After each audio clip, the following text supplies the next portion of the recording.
తెలంగాణ ముఖ్యమంత్రి రేవంత్ రెడ్డి ప్రధాని మోదీని మారీచుడితో పోల్చారు. సార్, రేవంత్ వ్యాఖ్యలపై భారతీయ జనతా పార్టీ అభ్యంతరం కూడా వ్యక్తం చేస్తోంది. సో ఒకసారి రేవంత్ రెడ్డి వ్యాఖ్యలు.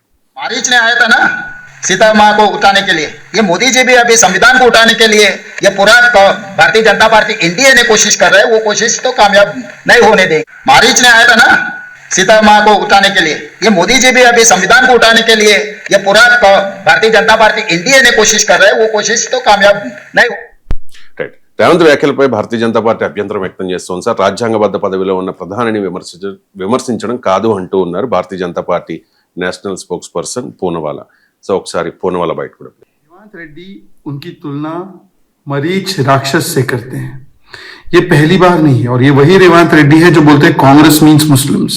ये वही रेवंत रेड्डी है जो हिंदू देवी देवताओं का मखौल उड़ाते हैं। अभी हमने खड़गे जी के भी कमेंट्स सुने थे, किस प्रकार से उन्होंने बीजेपी आरएसएस की तुलना सांप से की थी और उकसाया था मुसलमानों को कि भाई जाकर मार दीजिए जहरीले सांप को, मतलब बीजेपी आरएसएस के लोगों को। ये मोहब्बत की दुकान नहीं, ये नफरत के भाईजान है। और देश के प्रधानमंत्री क्योंकि ओबीसी समाज से आते हैं, तो उनके गरीब होने पर, उनके चाय वाला होने पर, उनके ओबीसी समाज से आने पर उनको भद्दी गालियां दी जाती है। उनकी माताजी तक को नहीं बख्शा जाता है, उनको मारने की बात की जाती है लाठी डंडे से। और फिर ये लोग ज्ञान पढ़ाते हैं हमें मोहब्बत की दुकान और संविधान का। कांग्रेस इज ओनली पहचान, दिस इज नॉट मोहब्बत की दुकान, दिस इज नफरत के भाईजान। Revanth Reddy has compared prime minister to राक्षस. This is not the first time they have done this. They have abused him as Bhasmasur, नीच, गंगू तेली, हिटलर की मौत मरेगा, मोदी कब्र खुदेगी. They have abused him, they have targeted him for being a chai wala, for being from OBC Samaj. They have abused his caste, his family. They have not even spared his mother. And now Revanth Reddy, who has compared Hindu Devi Devtas to unspeakable things, who has said Congress equals Muslims, has now abused Prime Minister. Recently, Khadge ji had compared Prime Minister to Ravan, to Zahrila Saab, BJP RSS people to Zahrila Saab, and had incited Muslims to kill. Modi మారీచుడు రేవంత్ వ్యాఖ్యలపై మీకు అంటే ఇప్పుడు మారీచుడితో comparison కాదది, మారీచుడి చర్య మోడీ చర్యలు compare చేశారు. But ఏదైనా it is not in good taste. ఎందుకంటే మీకు ఎగ్జాక్ట్గా మోడీ మారీచుడు అని అన్నాడా? మోడీ డీలిమిటేషన్ పేరిట మహిళా రిజర్వేషన్లను లింక్ చేయడము, ఆ రోజు మారీచుడు మాయాలేడి రావడము, అది మాయాలేడి ఇది మాయాలేడి అనేది ఆ కంపారిజన్. అందువల్ల కంపారిజన్ రెండు చర్యల మధ్య, కంపారిజన్ రెండు ఇద్దరు వ్యక్తుల మధ్య కాదు అది. బట్ స్టిల్ ఏదైనా అంత ఫైన్ డిఫరెన్షియేషన్ ప్రజలకు అర్థం కాదు కనుక మోడీని మారీచుడు ఈ రెండు తీసుకురావడం అనవసరము. అది పబ్లిక్ డిస్కోర్స్కు వన్నెతేదు. ముఖ్యమంత్రి స్థాయిలో, ప్రధానమంత్రి స్థాయిలో ఉన్న వ్యక్తి పట్ల ఆ కంపారిజన్ అవసరం లేదని నా అభిప్రాయం. అందువల్ల దాంట్లో ఎవరికి డిస్ప్యూట్ లేదు. కానీ ఇందులో బీజేపీ ఆఖరికి మోడీని రేవంత్ రెడ్డి వ్యాఖ్యల నుంచి కాపాడుకోవటానికి ఆయన బీసీ అని చెప్పుకోవాల్సి వస్తుంది. అది బీజేపీ హెల్ప్లెస్నెస్ తెలియజేస్తుంది. ఇంత నిస్సహాయ స్థితిలో బీజేపీ ఎందుకు పడిపోయింది? ఇప్పుడు ప్రైమ్ మినిస్టర్ను ఆఖరికి ఆయన బీసీ, ఆయన పేదవాడు, ఆయన ఛాయ్ వాలా గనక తిడుతున్నారు అని. సో అంటే ఇదితే స్ట్రెంగ్త్ ఆఫ్ మోడీ. ఇప్పుడు తన దేంతో మోడీ అనే ఇంత గొప్ప ప్రైమ్ మినిస్టరు ఇన్ని చేశాడు దేశానికి, ఆయన అనడం ఏంటి అంటే నేను అర్థం చేసుకుంటా. So how do you defend think అంటే ఒక వీక్నెస్ కదా. ఇప్పుడు అంటే హెల్ప్లెస్నెస్ బీజేపీ తెలియజేస్తుంది. సో మావాడు బీసీ కనుక తిడతావు, మావాడు పేద వర్గం నుంచి వచ్చాడు కనుక తిడుతుంది. ఇంకెంతకాలం అండి?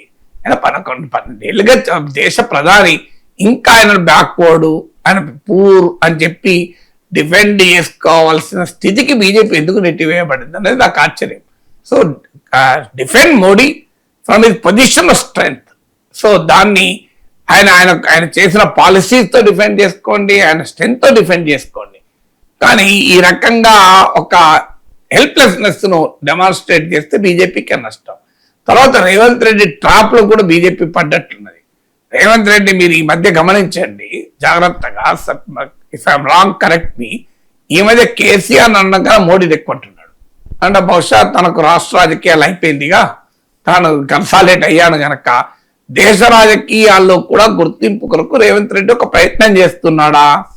ఏం ఇప్పుడు అంతకుముందు అంటే ఇప్పుడు కాంగ్రెస్ పార్టీలో ఉన్నది ఏంటి అంటే Revanth Reddy has become a national star in Congress politics. ఎందుకంటే ఇప్పుడు దేశంలో కాంగ్రెస్ ముఖ్యమంత్రి ఉన్నది ఎక్కడ, మీకు తెలంగాణ, కర్ణాటక, హిమాచల్ ప్రదేశ్ చాలా చిన్న రాష్ట్రం కనుక ఆ సుఖ్వేందర్ సింగ్ సుక్కు చీఫ్ మినిస్టర్ గా ఉన్నా ఎవరు పట్టించుకోలేదు, ఎందుకంటే that is a very small state కనుక.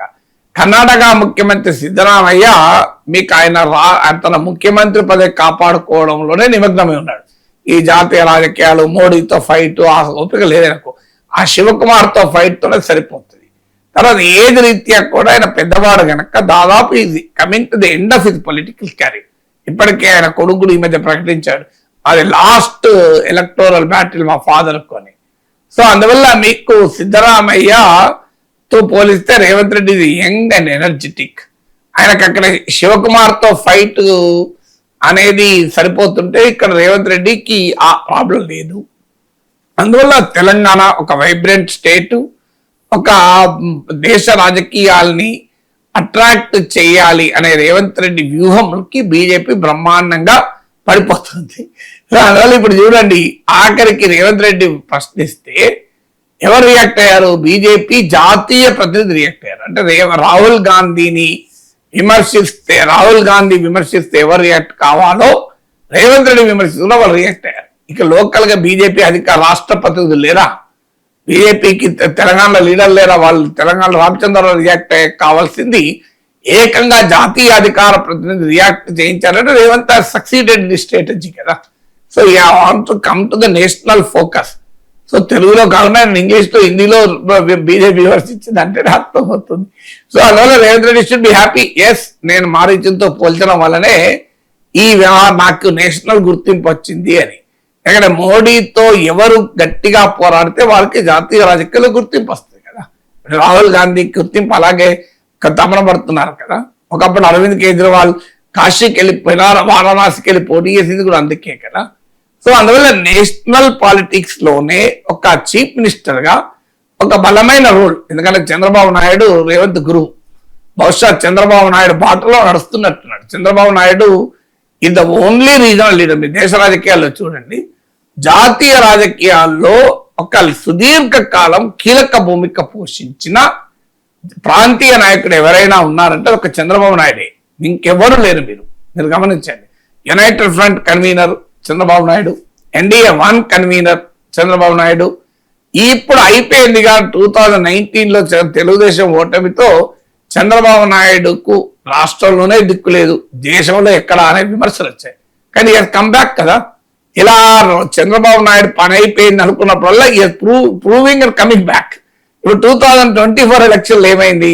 ఇలా మోడీ ప్రభుత్వం ఉండడానికి చంద్రబాబు కారణమయ్యాడు కదా.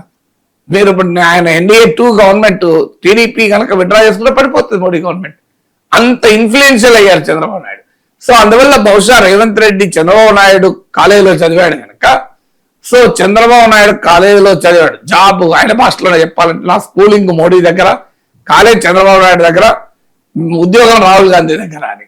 సో చంద్రబాబు నాయుడు దగ్గర కాలేజ్ చదివాడు కనుక గురువు గారి మాటలో జాతీయ రాజకీయాల్లో ఒక ప్రాంతీయ నాయకుడిగా, రాజశేఖర రెడ్డి ఓ ప్రాంతీయ నాయకుడు అయినా కూడా హైకమాండ్ ను శాసించగలిగాడు అని అప్పుడు అనేవాళ్ళు.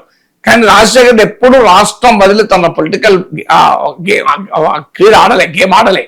హి was always confined to his grip on state politics.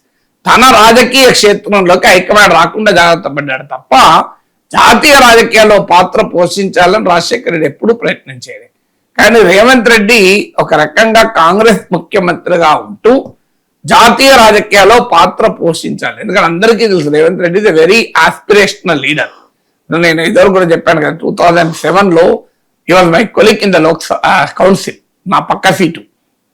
So ఆయన అప్పుడు ఇండిపెండెంట్ గా గెలిచాడు ఎమ్మెల్సీగా. నేను ఇండిపెండెంట్ కనుక మా ఇండిపెండెంట్ అందరికీ చివరి బెంచ్, చివరి సోఫా ఇచ్చారు, లాస్ట్ సీట్ ఇచ్చారు, లాస్ట్ రో. సో అప్పుడే అన్నాడు, అన్న నేను సీఎం అవుతాను ఎన్నడో ఒక రోజు అన్నాడు. ఎట్లా అవుతావు అంటే, ఏమన్నా అవుతా, అదే ఎట్లయితావు, ఆయన తెలుగుదేశంలో ఉన్న లోకేష్ అయితే నువ్వు ఎట్లయితావు అని నేను అన్నాను. లేదన్నా నాకు తెలియస్తారు మీకు ఎట్లా కావాల్సిందని. అలా ఆస్పిరేషనల్ లీడర్ రేవంత్ రెడ్డి. అందరూ తెలిసి చాలా మందితో అన్నాడు, నా ఒక్కరితోనే కాదు. సో ఇప్పుడు ఈజ్ అన్ ఆస్పిరేషనల్ లీడర్. చూడండి, ఇప్పుడు నేషనల్ పాలిటిక్స్ కి గురి పెట్టాడు ఏకంగా. అందుకే మీరు ఈ మధ్య కాలంలో ఢిల్లీకి వెళ్ళి, హైదరాబాద్ లో ఉండి ఏదో మోడీని విమర్శించడం కూడా దాటి ఇప్పుడు ఢిల్లీకి వెళ్ళి మోడీని విమర్శిస్తున్నాడు. ఇక నెక్స్ట్ బహుశా దావోస్కి వెళ్ళో, న్యూయార్క్కి వెళ్ళో, లండన్కి వెళ్ళో రాహుల్ గాంధీ విమర్శిస్తుంటాడు చూడు. నెక్స్ట్ ఫేజ్ లో మీరు చూడండి, రేవంత్ రెడ్డి బహుశా లండన్ నుంచి అక్కడ తెలుగు వాళ్ళని ఉద్దేశించి మాట్లాడుతూ, లేదా డలాస్ లో తెలుగు వాళ్ళ మాట్లాడుతూ మోడీ పైన విమర్శ చేస్తే అది మళ్ళీ జాతీయ రాజకీయాలు కుదిపేస్తుంది. సో ఈ మధ్య నమస్తే తెలంగాణ తనకు తెలియకుండా ఒక హెడ్లైన్ పెట్టింది, పార్లమెంట్ లో రేవంత్ రెడ్డి నవలపాలు అని. అంటే నవలపాలు అయిందా లేదా తర్వాత సంగతి, పార్లమెంట్ లో చర్చకైతే వచ్చింది. అది నిజమే కదా, తేజస్వి సూర్య అనుకుంటా రేవంత్ రెడ్డి జీడిపి ప్రపోజల్ పైన కూడా మాట్లాడాడు. సో రేవంత్ రెడ్డి మాట్లాడిన ఈ జీడిపికి లోక్సభ సీట్లకు లింక్ ఉండాలని మాట్లాడాడు. సో మీరు గమనించండి, మొత్తం దేశంలో ఇంతమంది నాయకులు ఉన్న రాష్ట్ర స్థాయి ఎవరన్నా మాట్లాడింది డీలిమిటేషన్ పైన పార్లమెంట్ లో చర్చకు వచ్చిందా? నవలపాలు అయిందా, నవలపాలు కాలేదా, అది ఎవరి పర్సెప్షన్ వాళ్ళది. చర్చకైతే వచ్చింది కదా, తేజస్వి సూర్య దాన్ని కోట్ చేస్తూ పార్లమెంటరీ డిస్కోర్స్ లో కూడా రేవంత్ రెడ్డి వచ్చేసాడు. సో ఈ స్ట్రాటజీ సక్సెస్ఫుల్ కదా. క్లియర్ గా భారతీయ జనతా పార్టీ రేవంత్ చేస్తున్న ట్రాప్ లో పడుతుందనడానికి ఇన్ని ఉదాహరణలు ఉన్నాయి కదా.